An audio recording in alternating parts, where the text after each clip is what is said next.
ஓம் சக்தி. ஆன்மீகம் நல்லவர்களிடம் இருந்தால் ஒரு குழந்தை தன் தாயின் முகம் பார்த்து பழகும் போதே தாயின் பழக்க வழக்கங்களையும் கற்றுக்கொள்கிறது. அதுபோல ஆன்மீகம் நல்லவர்களிடம் இருந்தால் அவர்களை பார்த்து மற்றவர்களுக்கும் ஆன்மீகத் துறையில் ஈடுபாடு உண்டாகும். அதனால் நன்மையும் உண்டாகும்.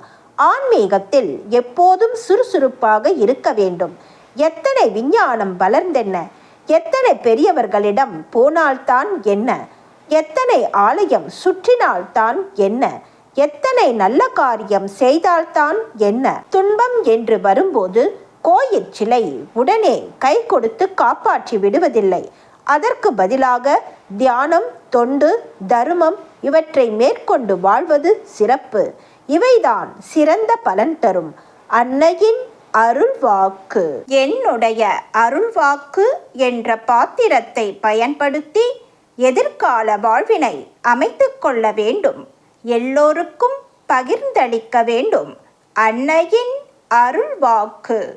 Please share and subscribe. Om Sakthi.